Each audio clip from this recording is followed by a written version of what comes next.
Bonjour mesdames et messieurs, bienvenue une fois de plus sur la chaîne Kisangui Vie Plurielle. C'est le deuxième podcast qui va suivre avec nous Kisangui. Cette dame d'une pluridisciplinarité avec laquelle nous allons échanger aujourd'hui. Bonjour Kisangui.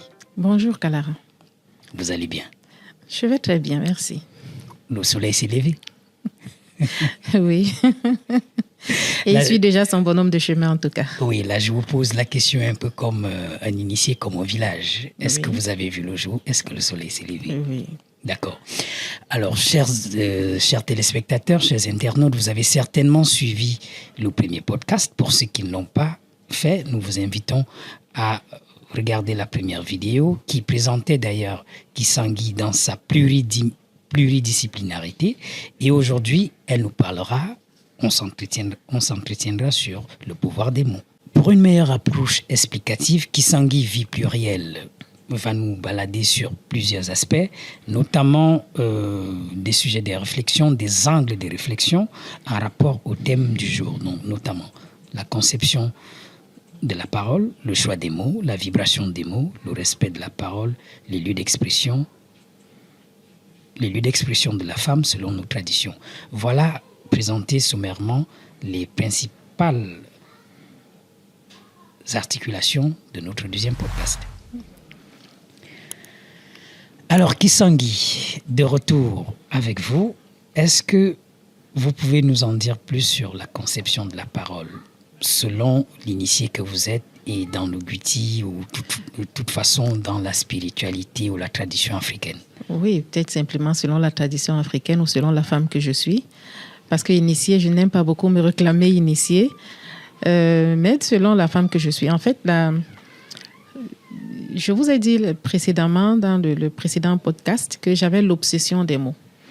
Parce que je pense qu'on doit faire très attention aux mots qu'on prononce. En fait, on doit faire attention à ce qu'on dit.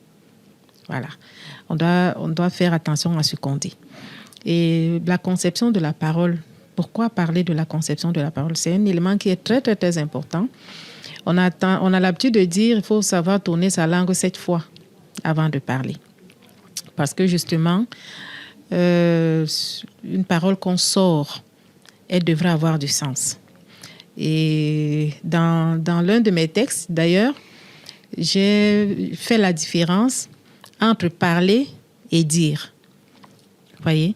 Parce que parler, on parle. Un enfant, quand il naît, il ne sait pas parler. Après, il commence à prononcer ses premières paroles. Et on dit il parle. Dire, c'est en fait porter du sens. C'est parler pour transmettre du sens. C'est parler pour activer quelque chose. C'est ça la différence entre parler et dire. Et la conception des mots, c'est pour interpeller les gens à parler pour dire véritablement des choses. Et vous savez qu'il est souvent arrivé qu'on dise, mais il parle beaucoup, mais il ne dit rien. Donc, c'est très important de ne pas parler pour ne rien dire. Et vous savez, avant de sortir un mot, on a fait... En fait, ce mot-là a suivi tout un chemin, ou est supposé suivre tout un chemin depuis la conscience. On prend conscience de quelque chose qu'on voudrait peut-être émettre, transmettre comme information. Et maintenant, on arrive même jusqu'à la volonté. On doit avoir des pensées qui sont bien structurées pour dire ce qu'on a envie de dire, avant maintenant de passer à la transmission à proprement parler. Donc, la conception de la parole, ça doit être quelque chose qui vraiment nous interpelle pour parler, pour dire des choses. Et maintenant, dire des choses pour, en fait, donner la vie. Parce qu'on peut dire des choses qui détruisent. Mais moi, en tant que femme, la femme qui est celle qui va appeler la vie, celle qui porte la vie, celle qui donne la vie et celle qui protège la vie, c'est une interpellation aux uns et aux autres d'utiliser les mots pour dire afin de donner la vie, de protéger la vie, de porter la vie. Est-ce que vous pouvez expliquer le processus de conception de la parole? Les étapes dans la tradition africaine ou bien... Non, je ne sais pas si c'est dans la tradition africaine. Là, ce sont... Je vais dire quoi? C'est ce que je sais. Vous voyez? Et La connaissance est beaucoup plus une sensation. La connaissance, c'est d'abord une sensation. On sent quelque chose. Et la conception de la parole, je pourrais même aussi l'expliquer selon un concept que j'ai trouvé, qui a été élaboré par la maman Werewere King, qui est l'étoile du Kiyi. Donc, la conception de la parole commence, comme je disais tout à l'heure, par la conscience. On prend conscience de quelque chose. Vous voyez? Une fois qu'on a pris conscience de cette chose-là suscite en nous des émotions. Donc, ça peut nous énerver, ça peut nous faire plaisir, on peut, bon, voilà. Mais il est important de savoir maîtriser ces émotions-là pour pouvoir formuler des pensées qui sont assez claires, assez logiques. C'est pour cela qu'il n'est pas bon de parler sous l'effet de l'émotion. Parce que là, on n'a pas encore bien, on va dire quoi, structuré sa pensée. Donc, une fois que la pensée est maintenant structurée, il faut qu'on franchisse l'étape de la volonté de dire. Parce que ce n'est pas tout ce que je pense ou ce n'est pas tout ce que j'ai conçu au fond de moi que j'ai forcément envie de dire ou que je décide de dire. Donc maintenant, il faut franchir l'étape de la volonté et passer donc maintenant à l'émission de la parole. Donc, vous voyez que quand on dit tourner sa bouche cette fois dans sa langue, c'est en fait pour prendre le temps ou donner le temps aux mots de suivre ce chemin-là, afin qu'il soit bien choisi, bien sélectionné, pour que quand on le sort, qu'on sache véritablement ce qu'on veut dire. Vous voyez un peu. Et les principes que je vous ai évoqués là, ça rejoint vraiment l'étoile du Kiyi. Bien. Peut-on avoir un cas pratique, un exemple concret de la conception des mots? Parce que ce que vous avez expliqué, et pour certains, je suis sûr, pour vous, chers internautes, ça semble beaucoup plus philosophique, beaucoup plus grand. Est-ce qu'on peut aller avec un exemple concret? Je ne pense même pas que ce soit philosophique. Je pense simplement que ce sont des choses que nous vivons au quotidien, mais on n'en a simplement pas conscience. Donc, ce que j'explique, je ne fais pas de la magie, je ne vais pas ramener des concepts, je vais dire quoi, incompréhensibles. Ce sont des choses qu'on fait au quotidien, mais juste qu'on les fait de manière un peu machinale. Et là, c'est une interpellation à prendre plus conscience de ce qu'on dit. Donc, je vous ai pris l'exemple de l'enfant. Quand un enfant commence à parler, il balance des mots, vous voyez. Mais on dit il parle. Des sons même à la limite. Des sons. Donc là, parler, c'est émettre des sons à travers un langage articulé. Vous voyez. Donc, je peux dire, oh là, voilà. Donc, un enfant, on a le cas de l'enfant.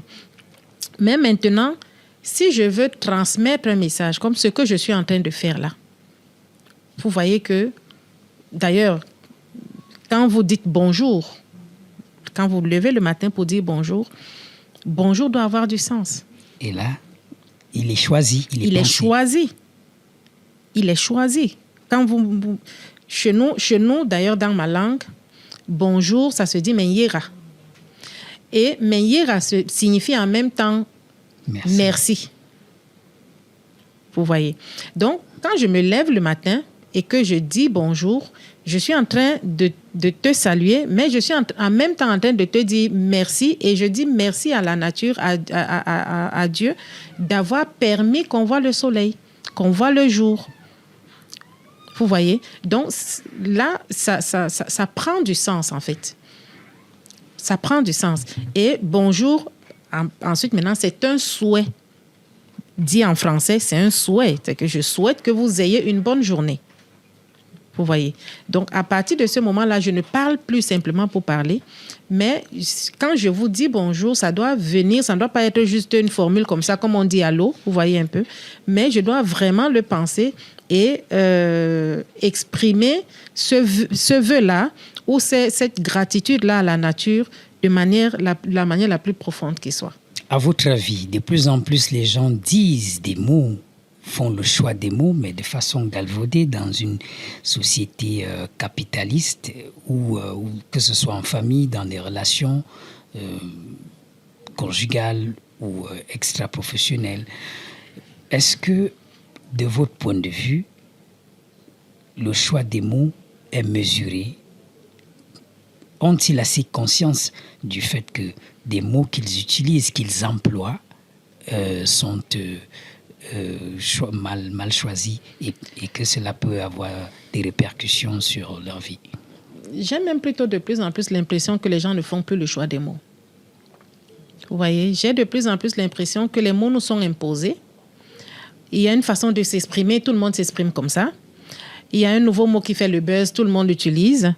Voilà, on est dans l'ère voilà, tout le monde se lâche, tout le monde est libre et tout. Et on sort les mots comme ça. J'ai vraiment l'impression qu'on ne choisit plus les mots, on ne fait même plus attention aux mots. Et c'est un problème parce que de plus en plus aujourd'hui, vous avez des gens qui font des promesses. Oui, tu m'appelles demain. Oui, je t'appelle demain. C'est un engagement. Mais on a l'impression que non, ce sont des mots qu'on balance comme ça. Et le lendemain, la personne ne se donne même pas la peine. En fait, une fois que vous êtes quitté là, il est passé à autre chose. Il n'a même pas l'intention de vous appeler, en fait. Vous voyez? Donc, des gens ne font plus le choix des mots, à mon avis. Mais est-ce que ce n'est pas dû à la culture ou à l'environnement? Effectivement, c'est dû à l'environnement. Et c'est pour cela que nous sommes là pour rappeler aux gens de faire attention. Parce que le mot qu'on sort est un engagement. Le mot qu'on sort là, c'est un engagement. Le mot porte une vibration. Le mot porte une identité, une partie de moi. Donc, je dois faire attention à ce que je dis. Voilà. Donc, il ne faut pas que je dise des choses parce que tout le monde dit, parce qu'on est dans une société où tout le monde balance tout et n'importe quoi. D'accord? Et voilà, il n'y a plus de limites, c'est la liberté. Bon, voilà, parce qu'on est libre, j'ai le droit, machin et tout. Voilà, on balance des choses comme ça. Donc, des mots tuent, des mots délivrent, oui. Des mots bénissent, oui. Et des mots peuvent également faire opérer des miracles. Opérer des miracles, effectivement. Donc, la vibration, quand on émet des mots, quand on les choisit, quand on conçoit, on les choisit. Et une fois qu'on les dit, on a une connexion avec l'univers. Oui, effectivement.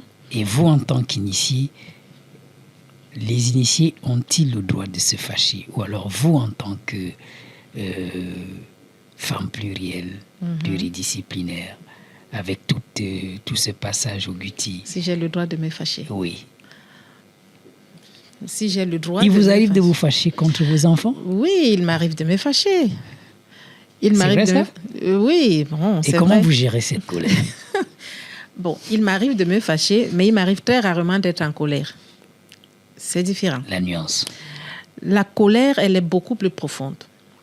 La colère, là, on est vraiment dans une ébauche d'énergie très négative.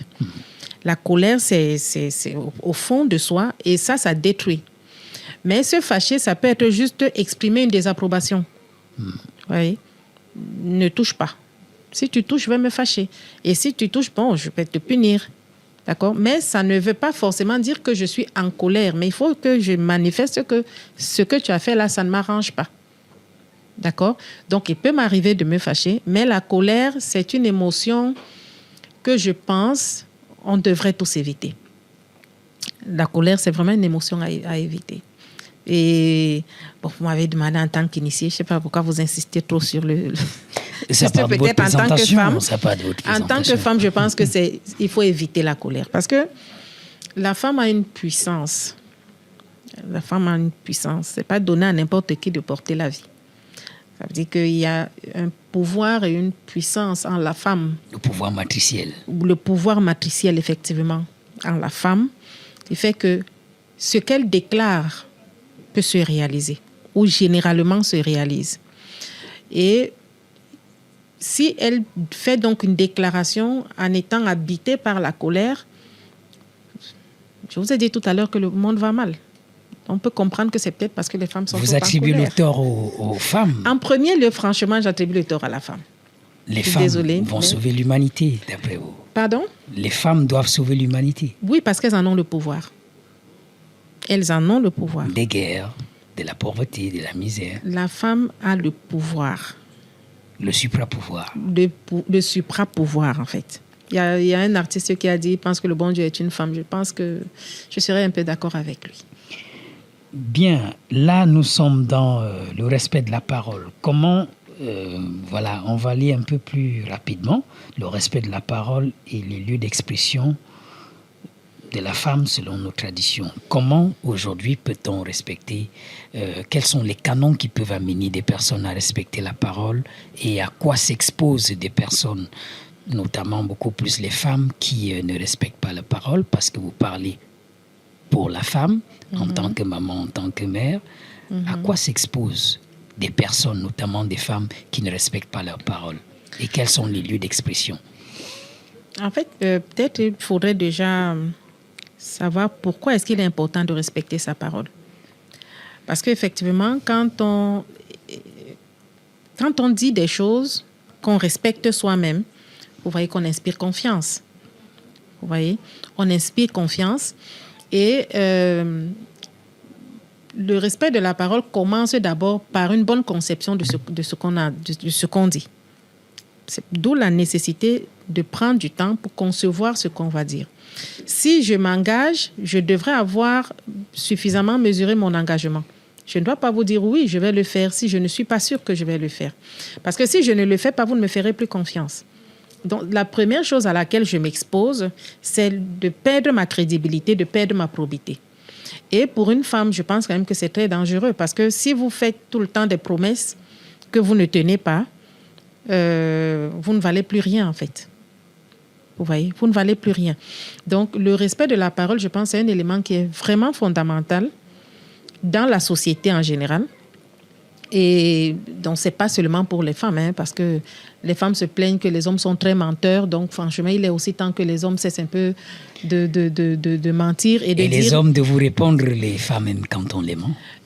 Non, je pense que c'est un faux fuyant, en fait. De dire les femmes aiment qu'on les ment, donc je deviens négatif parce que l'autre veut que je sois négatif. Ah non. Là, c'est la manipulation des mots. Là, c'est carrément de la manipulation. Donc, je suis ce que je suis.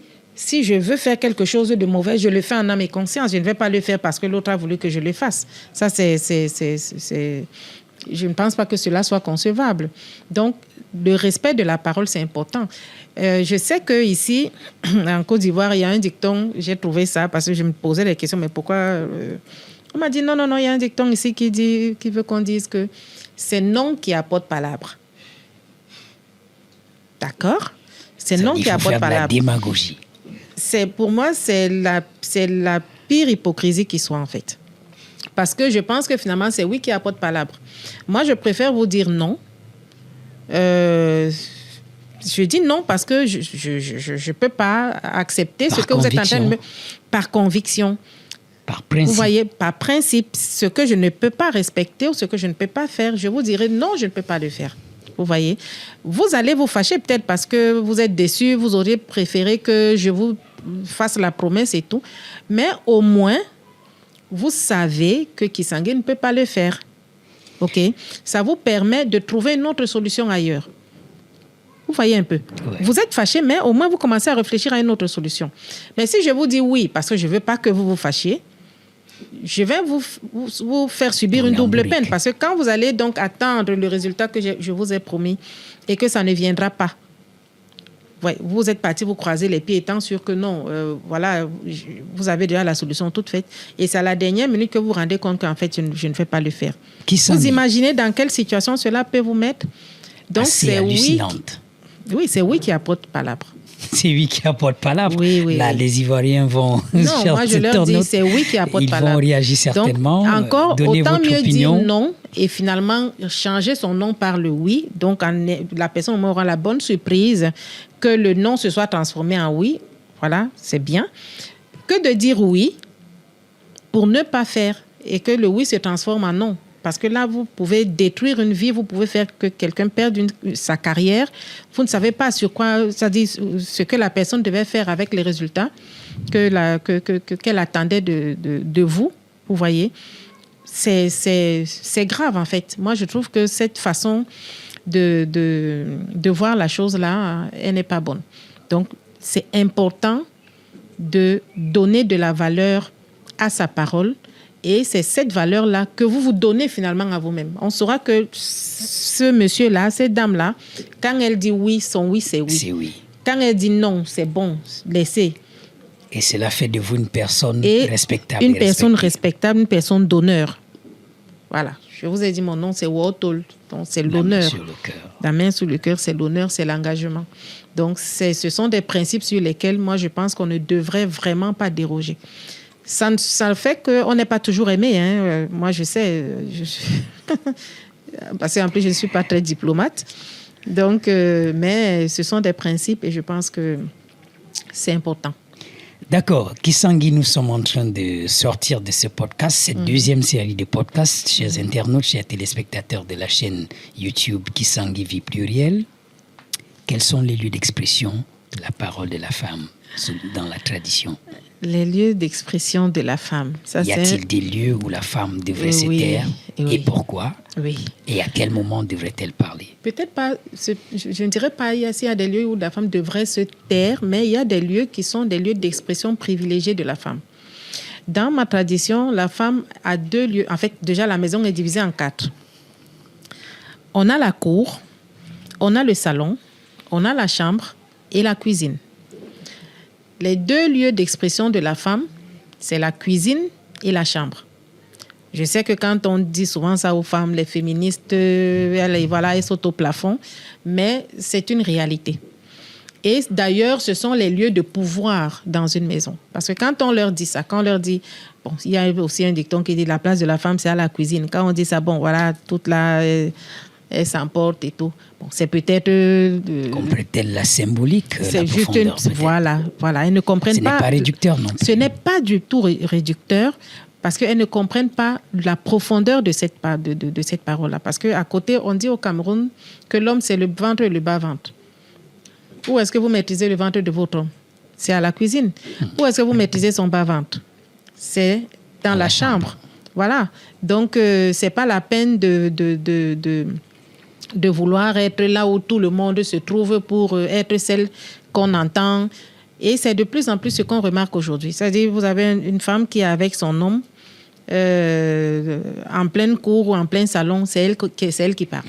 Elle crie fort. C'est elle qu'on entend. Elle crie sur lui. Oui, même en réunion de famille, c'est madame qui doit parler et tout. Donc, c'est comme ça. Mais là, les dames vont, celles qui sont capées, les intellectuels en intellectualisme vont... Des intellectuels en intellectualisme, bon, je ne sais pas, chacune va se définir comme elle veut, mais je dis, cette tendance-là, à vouloir trop se mettre en avant, c'est ça qui a fait que finalement, les femmes, elles oublient le pouvoir qu'elles ont parce qu'elles veulent aller discuter l'autorité de l'homme. Parce que l'homme, il a l'autorité et la femme a le pouvoir. D'accord? Et l'homme, il manifeste son autorité où? À la cour, parce que c'est là où se passent les palabres. D'accord? C'est là où on reçoit les étrangers, c'est là où tout le monde... C'est là-bas que l'homme parle. Et au salon, quand on reçoit la belle famille, quand on reçoit les invités, c'est au salon. Mais très souvent, la femme sage sait que ce qu'elle aura fait à la cuisine et dans la chambre, là, va faire que c'est elle qui va dicter même les mots que monsieur va sortir au salon. C'est là le vrai pouvoir de la femme. Et c'est ce qu'elles ne comprennent pas. Mais elles veulent tellement parler qu'il faut qu'elles viennent même là où c'est le lieu d'expression de l'homme pour parler. Et après, on se retrouve dans une société. Parce qu'après, l'homme se retrouve, on va dire quoi, émasculé. Il n'a plus son autorité. Voilà, madame, c'est elle qui décide de tout. Et finalement, qu'est-ce qu'il fait? Il se débat comme un chat dans le sac pour ressortir. Et cela entraîne généralement la violence. Parce que l'homme essaye d'exister là où la femme lui empêche finalement empêche son épanouissement en fait. Voilà. Donc, les lieux d'expression de la femme, c'est d'abord ça. Je dis bien c'est d'abord ça parce que bon, il est vrai que la société a évolué aujourd'hui. Oui. Je vous ai dit, je suis formatrice, donc il m'arrive de former des hommes entrepreneurs, des chefs d'entreprise même, oui. pas seulement des entrepreneurs. Oui. Donc la société a évolué, ça c'est vrai. On retrouve aussi des hommes aujourd'hui à la cuisine qui font de très bons plats. Voilà, mais je pense qu'il ne faut pas que fondamentalement les gens oublient quels sont leurs rôles. OK? Donc, se faire aider par son mari à la cuisine et tout ne veut pas dire que c'est la femme qui doit devenir le chef de famille là-bas, qui parle, qui donne des ordres et qui commande tout le monde. Et maintenant, c'est monsieur qui plie les chines et puis non. Je crois que chacun doit rester dans son rôle. Et c'est pour cela que je vous ai dit, je ne serai jamais féministe. Parce que pour moi, l'égalité, là, c'est une absurdité. Plutôt l'équité. Vous êtes pour l'équité? L'équité, la complémentarité. Oui. Vous voyez, voilà. Mais l'égalité, je ne sais pas. Je ne sais pas si vous allez me dire de faire l'égalité entre, je ne sais pas moi, le foutou et la sauce graine. Le foutou est égal à la sauce graine. C'est complémentaire. Ce sont les deux qui donnent... On est d'accord, non? Tout à fait. Voilà, l'un n'est rien sans l'autre, en fait. Voilà. Donc, c'est ça. Chers internautes, chers téléspectateurs, ce fut un plaisir pour ce numéro 2, cette deuxième sortie de podcast Kisangui Vie Plurielle, avec qui nous avons échangé sur quelques angles de réflexion, notamment le pouvoir des mots. Si la société, selon elle, va de plus en plus mal, c'est parce qu'il y a ces dérèglements de pouvoir, ces basculements où les hommes tendent à être féminisés et les femmes tendent à être masculinisées. Pour elle, elle n'est pas féministe. Vous l'avez compris. Nous vous donnons rendez-vous pour la suite du 3e podcast. À très vite. Ondoa Kalara. Merci Kisangui. Merci Kalara.